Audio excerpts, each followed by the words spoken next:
Let's start with an idea. Imagine walking up to an ATM, but instead of your bank account, you're plugging directly into your Bitcoin, your digital assets. There's no middleman, no bank manager. It's just you, a screen, and your digital money. This is the new financial frontier we're going to explore today. So that brings us to the first question a lot of people have. What exactly is a crypto ATM card? It's really the first piece of the puzzle in understanding how this digital money actually makes its way into our physical world. And that first question immediately brings up another one. Can you really use crypto at an ATM? I mean, the whole concept of turning digital code into cold, hard cash, it still feels a bit like science fiction, doesn't it? And then, of course, there's the big practical question of access. Is this technology even something you can use where you live? We're going to break all of that down and give you the clear answers you're looking for. Okay, so let's start with the absolute fundamentals. Before we can talk about how or where, we first need to define the tools that are building this bridge between two very different worlds, the digital economy and the cash in your wallet. Let's begin with the machine itself. A crypto ATM, well, it looks and feels like a physical terminal, right? But its function is purely digital. It's a direct portal that lets you use cash to buy crypto, or in some cases, sell your crypto to get cash back. It's a gateway to the blockchain. And this is the core difference you have to understand. A regular ATM, the kind you see everywhere, connects to your bank account. That's a centralized system. A crypto ATM, on the other hand, connects directly to decentralized blockchain networks and your own personal crypto wallet. That distinction is absolutely crucial.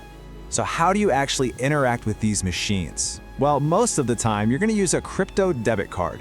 Now, this isn't some weird separate card that only works at these ATMs. It's a payment card, usually on a major network like Visa or MasterCard, that's linked to your crypto. When you use it, your crypto gets converted into local currency, like dollars or euros, right at that very moment. All right, now let's zoom out and look at the global picture.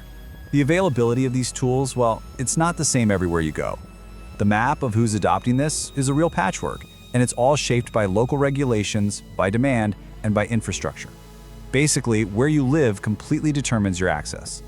And to give you a sense of scale here, we're talking about over 30,000 crypto ATMs installed around the world. That number shows some serious momentum. Now, yeah, most of them are in North America, but the network is growing all the time, and that signals a much bigger global integration. Let's look at a few specific spots. Dubai, for example, really stands out. It's one of the most crypto-friendly regions on the planet. You'll find licensed crypto ATMs in certain locations, and debit cards are available, but it's all under a framework of really strong regulation and compliance. Dubai is trying to be a structured, regulated hub, not the Wild West. In a similar way, Australia has really become a leader in this space. It's got hundreds of machines all across the country and a clear legal framework. That clarity has created an environment where this kind of technology can actually grow. It's a pretty good model for how it can be done. Now, the United Kingdom, that's a different story. It's a perfect example of a regulatory shift. The UK used to have a lot of crypto ATMs, but there was a recent crackdown that shut down any machine that wasn't registered, all to enforce stricter rules. Approved debit card providers are still operating, though, which shows a clear move toward a more controlled market. And then, on the total opposite end of the spectrum, you've got places like Pakistan and India. Here, they're facing some major hurdles. Heavy regulation, tax issues, and just a very cautious approach from the central banks mean that public crypto ATMs are pretty much non-existent, and getting a crypto debit card is extremely difficult for most people. So, we've talked about the what and the where. Now, let's get practical. How does a crypto card withdrawal actually work? What are the real, step-by-step mechanics of turning the assets in your digital wallet into physical cash you can actually hold in your hand? Well, the whole process is designed to feel as familiar as possible. Just like using your regular bank card. You put your card in, punch in your PIN, and select how much cash you want. The real magic happens behind the scenes, where your crypto is instantly converted to the local currency just before the machine spits out your money. But, and this is a big but, this convenience definitely comes at a price. You have to be aware of two common fees. First, a conversion fee from your card company for doing the exchange, and second, a standard fee from the company that owns the ATM. Always check these before you withdraw, so you don't get any nasty surprises. Okay, now we need to talk about a really critical part of this whole story, the risks. This technology is powerful for sure, but it also comes with some serious challenges and pitfalls that you absolutely need to understand. A lot of people go online searching for crypto debit cards with no KYC. Now, KYC stands for Know Your Customer, and it's that standard identity check.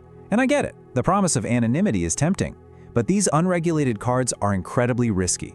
They tend to be unstable, they have very low limits, and they can get shut down without any warning, which could cost you all of your funds. And it's not just about the no KYC problem. Other risks to think about are those high fees we just mentioned, sudden regulatory changes that can make your card useless overnight, providers just deciding to suspend your card, and even physical scams with fake or tampered ATMs.